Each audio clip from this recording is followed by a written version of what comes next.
everyone, and welcome back to the channel. I'm Muriel, and in this video I will be doing a review of Alice Walker's The Color Purple, a standalone general fiction novel first published in 1982, which won the Pulitzer Prize in 1983, and which I've now read twice. Indeed, my recent reading of The Color Purple was, in fact, a reread, as I first read Alice Walker's novel 7 years ago in 2017. I remember loving this novel in 2017, and shedding many tears once I finished it, and have mentioned it twice now in my top 10 general fiction favorites videos.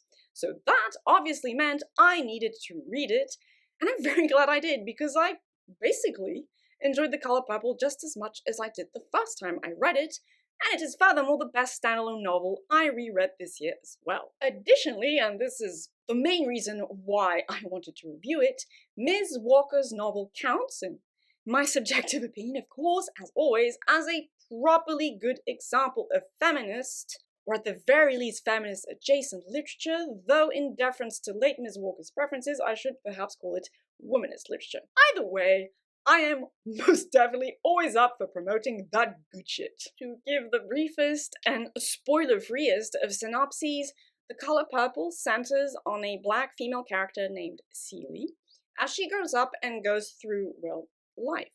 From around the age of 14 to a specific point, or rather event, that takes place in her middle age, as far as I could determine. And in the southern United States, between the two world wars, again, as far as I could determine. Given that, given the fact Celie sadly experiences abuse as a child, then as a wife, hers is an often very painful life. To cope with her trauma, Celie writes regular, sometimes daily letters to God.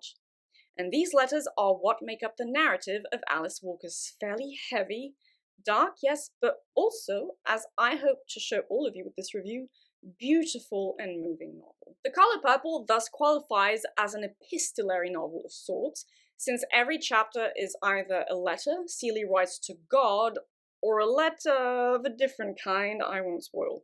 As such, the story is also, unsurprisingly, told in first-person point of view, which also means it feels very intimate, centered as it is in the character's present experiences and personal musings or reminiscences. I think it's fair to say The Color Purple is a slower-paced story given its introspective nature and given the fact it focuses on Celie's quiet, unadventurous but no less meaningful life journey. That being said though, the fact it was written in an epistolary format, and the fact it was written with a very naturalistic prose style made it a very quick read for me. I think I read it in 3 days, perhaps even a little less. Anyway, speaking of naturalistic prose, by that I mean that Ms. Walker literally translated Celie's poor, undereducated, and traumatized voice directly onto the page.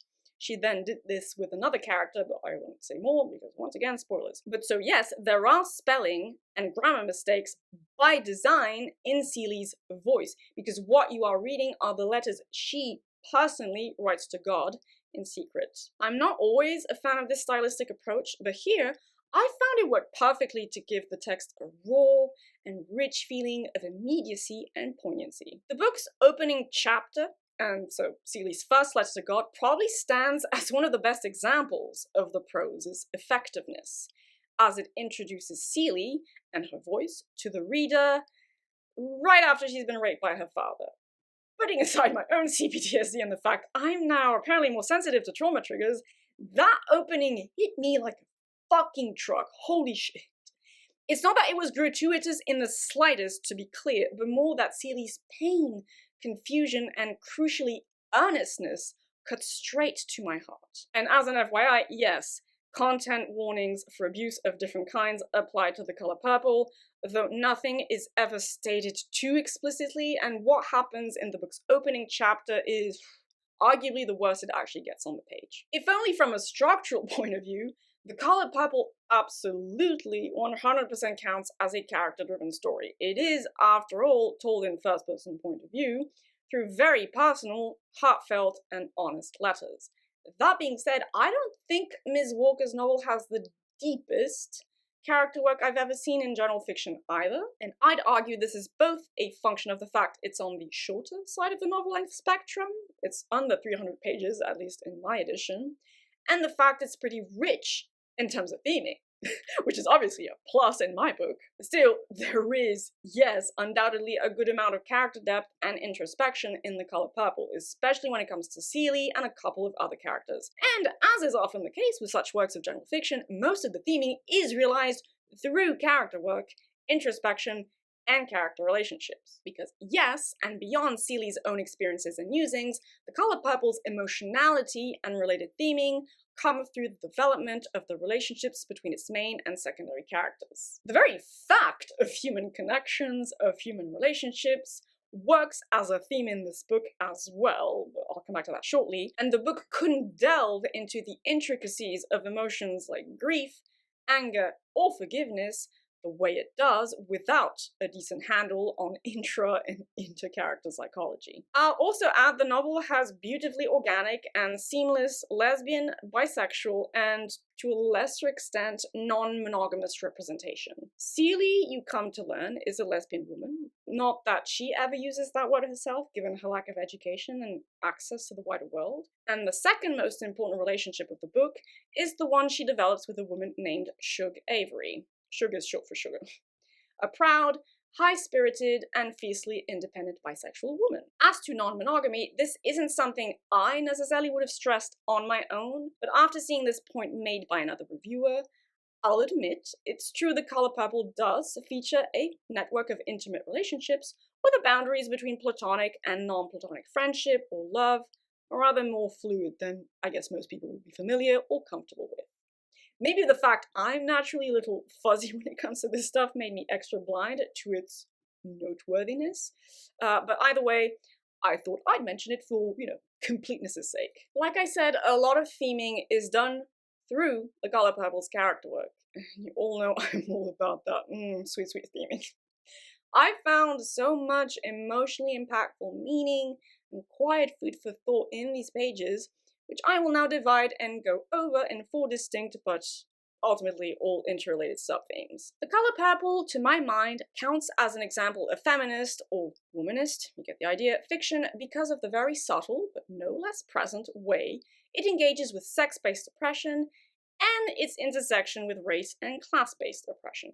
Seeley, in fact, incarnates this intersection to a large degree, as she not only exists in the world, or the world of the United States, between the 2 world wars, as a poor black woman, but experiences hardship, even abuse, because of this triple identity. There are several heartbreaking moments in the book that show the unjust, to put it mildly, treatment characters experience because of the color of their skin, because of their lack of wealth, and because of their sex, here especially within their own, otherwise oppressed communities. Indeed, and this is why I think the theming qualifies as feminist in nature to some extent, even though black men experience, are shown to experience oppression at the hands of white people, they commit acts of violence and abuse on the women of their own communities, of their families, and uphold sexist gender stereotypes that devalue women as a group. And as another FYI, I believe I once read Alice Walker actually drew the ire of some black male civil rights activists back in the day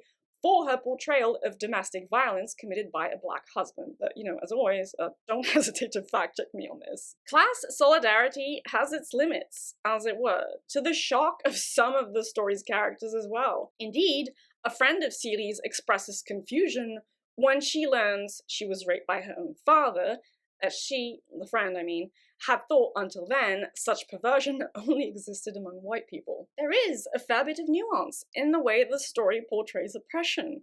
Violence coexists with intimacy, or can coexist with intimacy, even love of a kind. Subjugation and discrimination don't always equate to mindless hatred, because the mechanisms that have shaped systems of class oppression are more complex and intricate than that. This comes to the fore, for instance, when Seeley's former daughter-in-law expresses mixed feelings towards the white woman she used to watch over as a child, as part of a punishment she was given in exchange for an early release from prison. Fading affection is shown to coexist with resentment, just as anger is shown to coexist with forgiveness when it comes, for another example, to Seeley and the husband who beat her. Which brings me to the book's theming on trauma and, more importantly, resilience.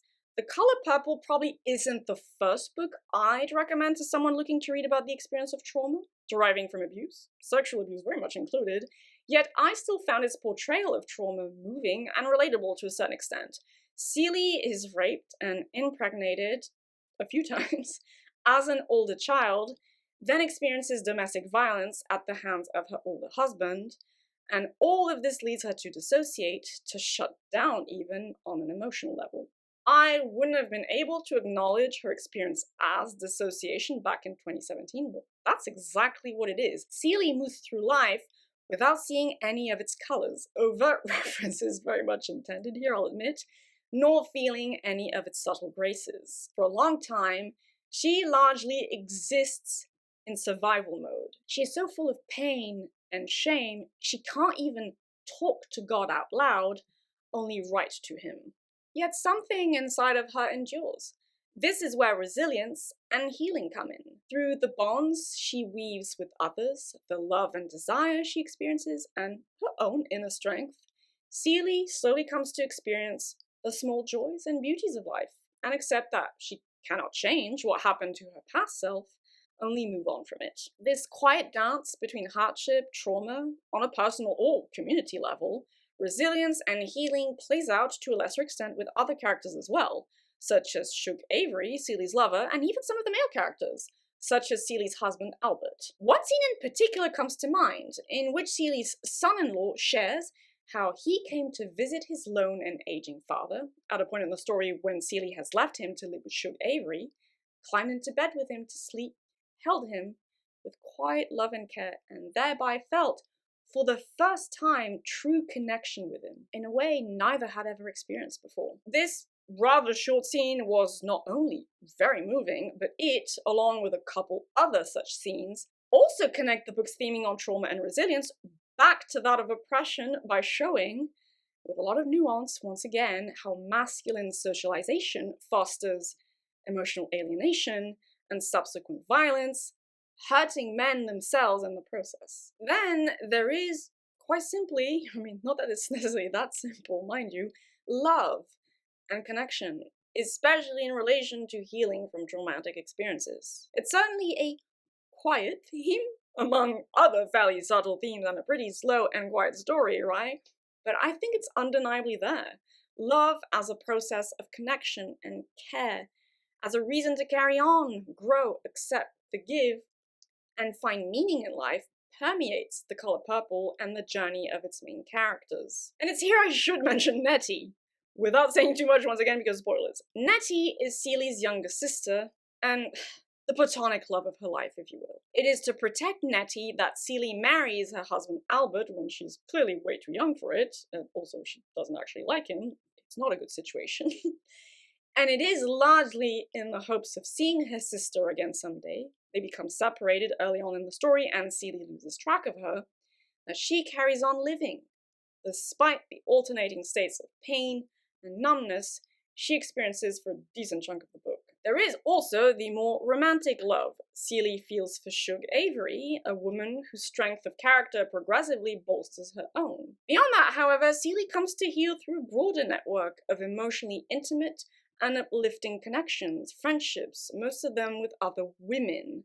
Sisterhood then, both literal and metaphorical, and its role in the healing of the wounded female self, can be seen as another related thread of theming, which is the further reason why The Color Purple counts, in my book, as an example of, broadly speaking, feminist fiction. Beyond the love that binds individual humans to one another, The Color Purple also features, once again very subtle, but no less beautiful or moving for it, theming on the love that connects the individual to what Alice Walker termed all that is in her introduction to The Color Purple, and what Seeley initially terms God in the story. This faith, or more specifically in this case, pantheistic faith motif, is undoubtedly what impacted me the most the first time I read The Color Purple, mostly because it's just not something one often sees out in the wilds of fiction or popular discourse, what have you.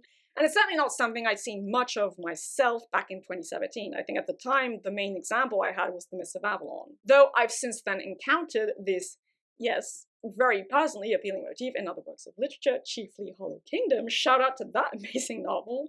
So yay for me there. But so yes, faith, losing and finding it, transforming it from an Abrahamic to a pantheistic shape, all of that permeates the novel as well, and intertwines with its theming on love and connection.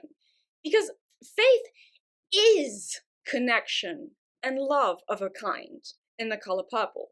It's about seeing the divine in all things, in one's connection to others and the rest of the earth. The sky, the stars, the trees, the grass, the animals, everything, the flowers. It's about seeing the beauty and finding meaning in creation itself and in the small, fleeting joys and victories of life. Seeley struggles to experience these things, to feel and connect to God's love, because, well, for one thing, she has a lot of trauma, but also because she's been told to see and understand God as, well, a judgmental and rather irate old white man. And how could such a being care for her, a poor black woman? But the fact is, she does not have to keep believing in the God of the Bible. Instead, she can believe and connect to all that is, and thereby learn to experience delight in the warmth of other people and the simple miracle of The Color Purple. The Color Purple certainly deals with dark and difficult events, emotions, and themes, but I hope I've made it sufficiently apparent that it's also a beautiful, very moving, and ultimately uplifting story, especially when considering certain events that occur in the last third of the novel, climax at its end, which I obviously won't spoil. This is, yet again, a work of female-penned and at least partly feminist fiction, general fiction in this case, for change, that accomplishes a lot, with so much grace, subtlety, and nuance, and in the span of a relatively short, amount of pages, all things considered. And honestly, the female pen and partly feminist qualifiers don't matter so much in the absolute, right? It's just that those are bonuses for me personally. The novel also uses, like I said, what I call naturalistic prose in a masterful way that I really can't fault. And I say this, again, because I usually don't really like this stylistic device, especially not if it's used for the majority of the book's writing. I don't mind it so much if it's restricted to character voice writing within a third-person point of view and or multi-point of view story. But yeah, no, in any case, here it was near perfectly utilized and very effective. And what can I say? I once again shed rivers of tears when I reached the end of The Color Purple for a second time. This story's just so bloody moving. And honestly, I think I found it slightly more moving than I did the first time. So many tears of raw emotion. So yes, it's safe to say The Color Purple remains a soft, general fiction favorite. Not that I even have that many proper general fiction favorites. But either way, I'd say The Color Purple is a solid 7.5 to, even 8 out of 10 read, and I would thus highly recommend it, though once again keep those content warnings in mind. Still, you gotta love a book that makes you ponder, feel connected to all that is, like this one. And that will be all for my review of Alice Walker's The Color Purple. I hope you found it interesting, engaging, informative, all the good things as usual. And on that very final note, I hope you all have a lovely day, evening, or whichever time of day you prefer. Please do take good care of yourselves. Thank you for the continued support, and I shall see you all reasonably soon in the next video. But until then, bye-bye.